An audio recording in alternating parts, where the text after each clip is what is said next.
হ্যাঁ বল, কি বলছিলি? আরজানের গলা ভেসে আসে কানে। মুন্ডির চারুর ভাবনা রেখে আরজানের দিকে তাকায়। ইচ্ছে তো করছে আরজানকে কেটে টুকরো টুকরো করে ফেলতে এখনই, কিন্তু এই মুহূর্তে কিছুই করবে না। উপযুক্ত সময়ে যা করার করবে ও। হ্যাঁ হ্যাঁ, বড় ভাবি কল করেছিল, তোমাকে একবার কল দিয়ে কথা বলতে বললো। আচ্ছা বলবো, তুই যা এখন। এই বলে চলে গেল মুন্নি। ঠিক গেল না, কিছু দূরে গিয়ে দাঁড়িয়ে পড়ল হঠাৎ।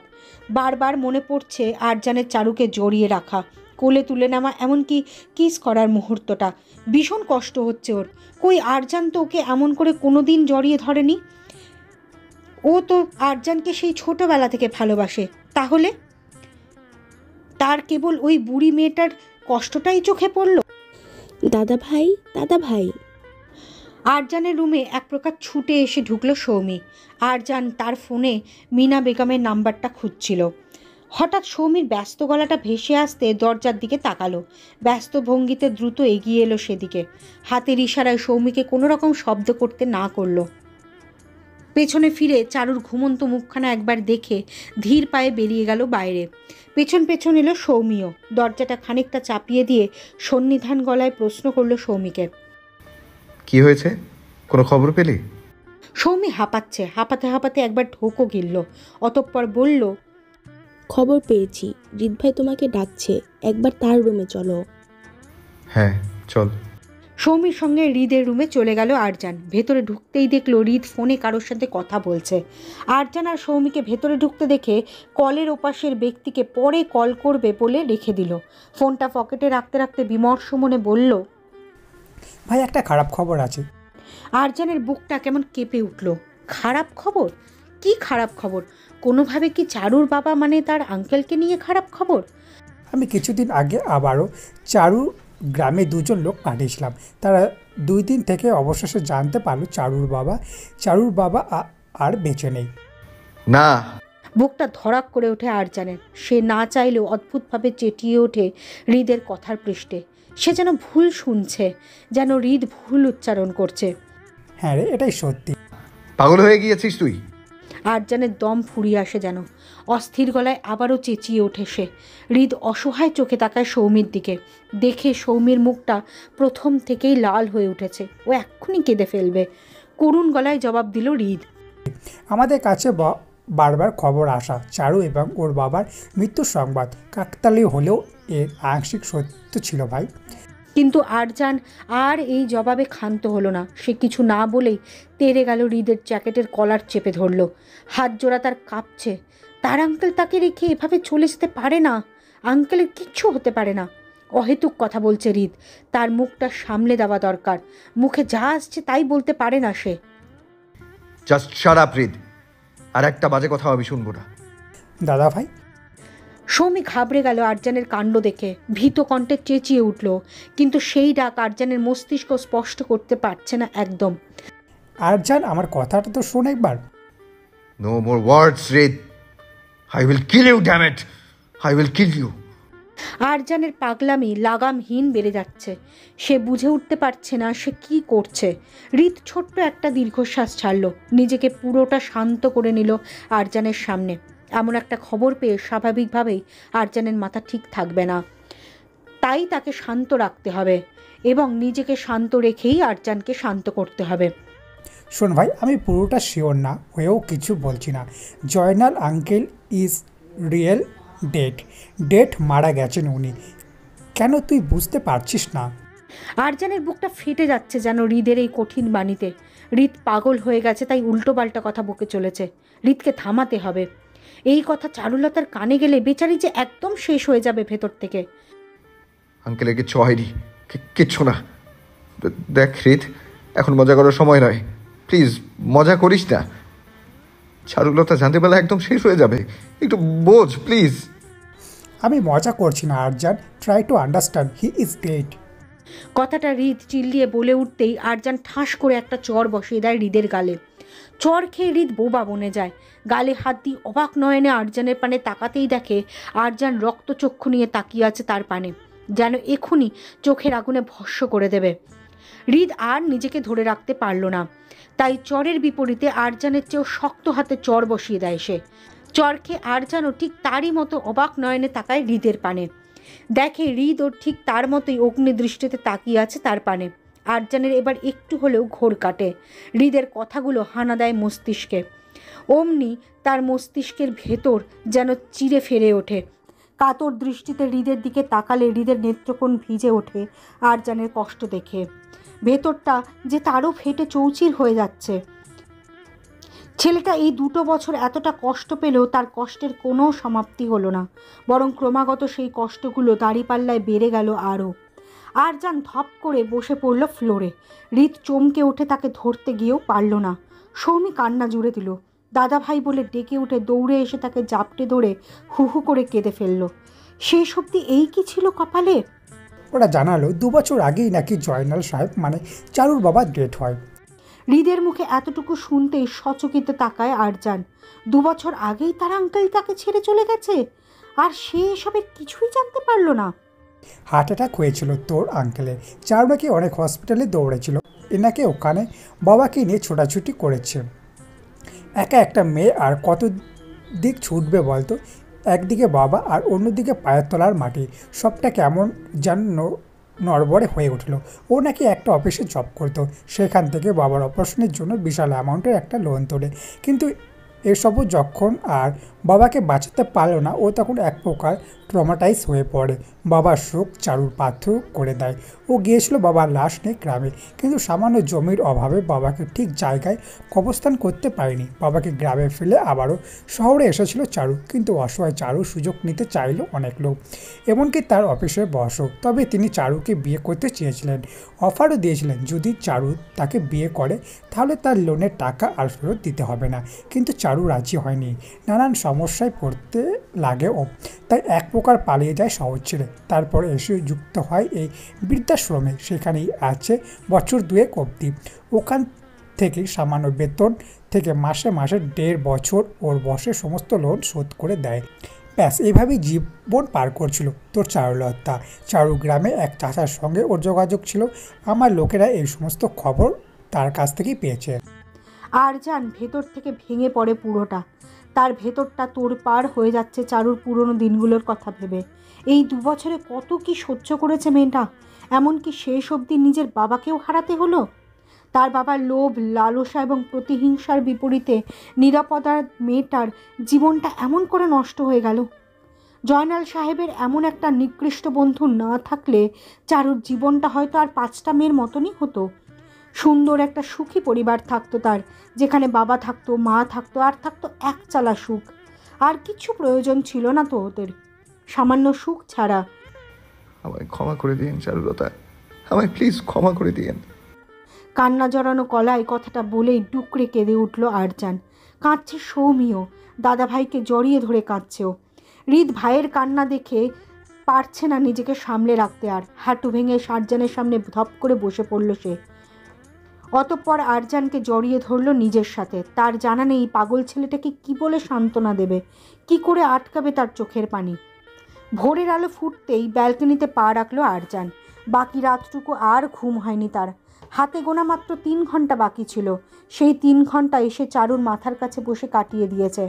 না চাইতেও বারবার কেঁদে ফেলেছে আঙ্কেলের কথা মনে পড়ায়। আবার চোখের জল মুছে চারুর মুখ চেয়ে তাকিয়ে হাসার চেষ্টা করেছে। এসব করতে করতেই রাতটুকু পার হয়ে গেছে। পূর্ব আকাশে হলুদ কুসুম রঙের সূর্যমামার দেখা পেল সে। তার ঠিক পাশেই বড় আম গাছটার মাথা এক ঝাঁক অতিথি পাখি। মিষ্টি মধুর তাদের সুর ভেসে আসছে আরজানের কানে। আরজান সেদিক পানে তাকিয়ে স্মিত হাসল। টেনে বড় করে নিঃশ্বাস নিতেই বুকটা যেন হালকা হয়ে এলো। একটু প্রশান্তি লাগছে এখন। বাবা, ভেতর থেকে চারুর গলা পেতে খানিক চমকে উঠল আরজান। দ্রুত পায়ে ভেতরে আসতেই দেখতে পেল চারু অস্থির মনে কি যেন বিড়বিড় করে যাচ্ছে। একই সাথে 2 হাতে শক্ত করে চেপে ধরে রেখেছে মাথাটা। আরজান দৌড়ে গেল ওর কাছে। বিছানায় কোনো মতে চারুর বাহু ধরে নিজের দিকে ঘুরিয়ে নিল। তখনও চারু একই রকম প্রলাপ বকে যাচ্ছে। চারুলতা, কি হয়েছে? দুঃস্বপ্ন দেখেছেন? কি দেখেছেন বলুন, কি দেখেছেন? বাবা, বাবা, বাবা। আরজানের ধরফর করতে থাকা হৃৎপিণ্ডটা মুহূর্তে থেমে গেল। কিছু বলবে তার পূর্বে চারু হঠাৎ জাপটে ধরল আরজানকে। আরজান চমকালো আবারও। চারু তাকে শক্ত করে জড়িয়ে ধরে আবারও বাবা বাবা বলে কাঁদতে শুরু করলো। চারুর হাজার বারণ সত্ত্বেও আরজান ওর একটা কথাও শোনেনি। একরকম জোর করেই বাড়িতে নিয়ে এলো সে চারুকে। বাবা কি বলবে, মা কি বলবে, এসবে যেন তার কোনো মাথা ব্যথা নেই। সে চারুকে আর এক মুহূর্ত নিজের চোখের আড়াল হতে দেবে না, কোনোভাবেই না। কখনো তার অনুপস্থিতিতে খালামণি, সৌমি কিংবা হৃদ ঠিক তার চারুলতাকে দেখে রাখবে, এটা তার বিশ্বাস। চারুর অতীত যে কতটা ভয়ঙ্কর ছিল সেটা সে কোনো দিন ভুলতে পারবে না, আর এসব সে ভোলার মতোও নয়। চারুকে ভালো রাখতে হলে চারুর কালো অতীত ভুলে গেলে চলবে না। আর রইল বাকি তার বাবা, তাকে তো সে এসবের যোগ্য জবাব ঠিকই দেবে। আরজানের গাড়ি বাড়ির গেটের সামনে থামতেই দৌড়ে এসে গেট খুলে দিল দারোয়ান। বিশাল মহলের ন্যায় বাড়ি তাদের, দেখলেই চোখ ধাঁধিয়ে আসার পালা। আরজান স্টিয়ারিং ঘুরিয়ে গাড়ি গেটের ভেতরে নিয়ে সোজা বাসার সামনে রাখলো। গাড়ি থামতেই নেমে পড়ল মুন্নি। কাল থেকে ও আর একটা কথাও বলেনি কারোর সঙ্গে। অবশ্য এতে কারোর তেমন ভাবাবেগ নেই, কেননা সবাই চারুকে নিয়েই ব্যস্ত। মুন্নি আর এক মুহূর্তও দাঁড়ালো না, গটগট পায়ে হেঁটে চলে গেল বাড়ির ভেতরে। ওদিকে হৃদ বেরিয়ে সৌমিকে বেরোতে জায়গা দিলে সৌমি কোনো রকমে উঠে দাঁড়ালো। প্রথমে চুলগুলো ঠিক করতে করতে গাড়ির দরজাটা লাগিয়ে দিতেই আকস্মিক মনে হলো ওকে কেউ গাড়ির দরজার স্বাদ ধরে টানলো। সৌমি পেছনে হ্যাচকা টান খেয়ে গাড়ির দরজার সাথে পুরোপুরি চিপকে গেল। খানিক ব্যথাও পেল আচমকা টান খেতে। মুখ থেকে অস্ফুট স্বরে আওয়াজ বের হতেই পেছনে মুড়ে তাকালো হৃদ। দেখতে পেল গাড়ির দরজায় সৌমির ওড়নাটা আটকে পড়েছে, আর এমনভাবে ওড়নাটা আটকেছে যে সৌমি চাইলেও নিজেকে ছাড়াতে পারছে না। যা দেখতে হৃদের কপাল চওড়া হয়ে গেল। বেশ রাগও হলো, আবার হাসিও পেল সৌমির অবস্থা দেখে। এই বাচ্চা বাচ্চা ছেলেপুলে নিয়ে রাস্তাঘাটে চলাটাও সমস্যা। হাঁ করে দেখছো কি? হেল্প করো আমাকে। আকুল কণ্ঠে আবেদন জানালো সৌমি। হৃদ ভ্রুজগল কুঁচকে তাকিয়ে আছে ওর পানে। পরক্ষণে কিছুটা ভাব নিয়ে বুকের সাথে লাগিয়ে নিজের হাত দুটো ভাঁজ করে নিয়ে বলল, খুব তো জ্ঞান দিস তোর নাকি আমরা হেল্প লাগবে না, তাহলে এখন কেন হেল্প চাইছিস? নিজে দুইটা হাত দিয়ে নিজেকে হেল্প করে দে, আমি পারবো না। হৃদের গা ছাড়া ভাব দেখে পিত্তি জ্বলে গেল সৌমির। ওর মুখটা আপনা আপনি হাঁ হয়ে গেল রাগে। মানে কি?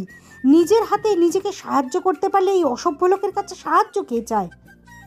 দেখো হৃদ ভাই, তুমি কিন্তু সুযোগের সদ্ব্যবহার করছো। মনে রাখো, তুমি কিন্তু প্রতি ক্ষণে ক্ষণে আমার থেকে হেল্প নাও।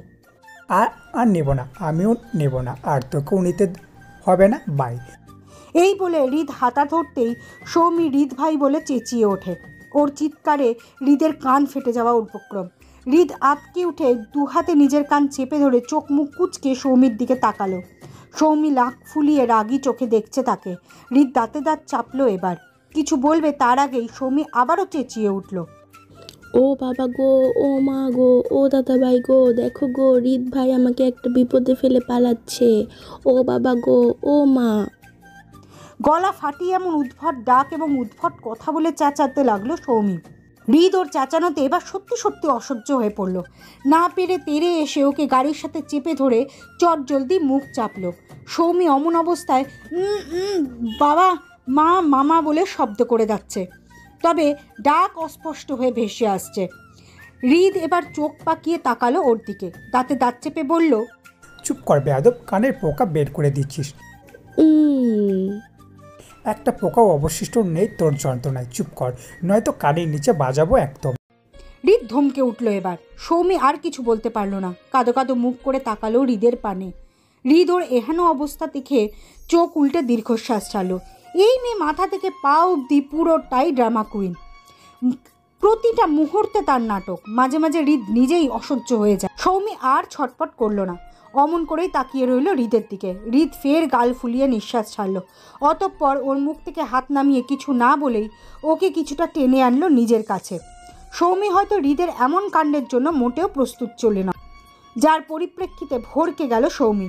আপাতত ওর চোখ জোড়া রসগোল্লার আকার নিয়েছে, এর সবটাই হৃদের জানা। তবে সে এসবে বিশেষ পাত্তা দিল না। ওকে নিজের কাছে টেনে এনে দাঁড় করিয়ে সে ওভাবেই সৌমির কোমর জড়িয়ে নিল, কেননা সৌমির ওড়নাটা অনেকটাই গলায় ফাঁস লাগার মতো করে আটকেছে। তবে সৌমি এবার আরও তুবড়ে গেল। ওর জীবনে এই হয়তো প্রথম কোনো পুরুষ ওর এতটা কাছে এসেছে। আলতো করে ছুঁয়েছেও। কথাটা উপলব্ধি হতেই বুকের ভেতরটা কম্পিত হলো, সারা অঙ্গে বিচরণ করলো সর্বনাশা এক অনুভূতি। কিঞ্চিত কাঁপল ও। টের পেয়েছে হৃদ। টের পেয়ে মনে মনে হাসল সে। টের পেয়ে হৃদ আরেকটু চেপে ধরল তার কোমর। এবার যেন সৌমি দম বন্ধ করে নিল। না, দম ছাড়লেই এবার মরে যাবে এই ভয়ানক অনুভূতির পৃষ্ঠে। ও লেপ্টে গেল হৃদের প্রশস্ত বুকের মাঝে।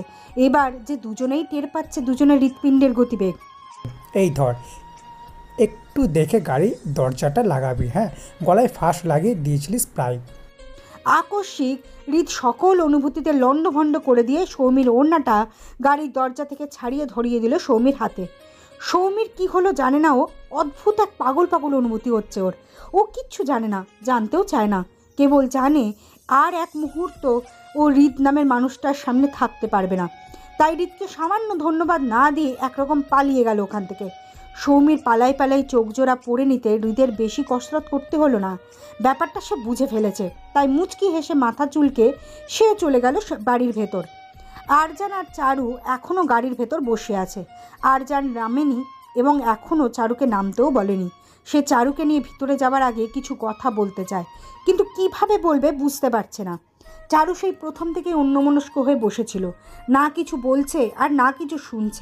এ যাবৎ অনেক কথাই বলেছে সে, ইচ্ছে করেই চারুকে হাসানোর জন্য, কিন্তু চারুর মুখ দেখে মনে হয়েছিল ও কিছুই শুনছে না। আরজান বড় করে নিঃশ্বাস টানে ছাড়ল। অতঃপর নিজের সিট বেল্টটা খুলে একবার সামনের দিকে তাকালো। ফের ছোট্ট একটা নিঃশ্বাস ছেড়ে নিজেকে ধাতস্থ করে নিল। ঠোঁটের কোণে ঝুলিয়ে দিল মিষ্টি হাসি রেখা। সেই হাসিটাই চারুর ভীষণ প্রিয় ছিল। আরজান পাশ ফিরে চারুর দিকে তাকালো। চারু অন্যমনস্ক ভঙ্গিতে সামনে তাকিয়ে আছে, হয়তো আপন মনে কিছু ভাবছে। আরজান মুচকি হেসে চারুর গায়ে হাত লাগলো। কারোর ছোঁয়া পেতে কেমন চমকে উঠল চারু। চকিতে পাশ ফিরে তাকাতেই আরজান হাতটা নামিয়ে নিল অস্বস্তিতে পড়ে। আমতা আমতা করে বলল,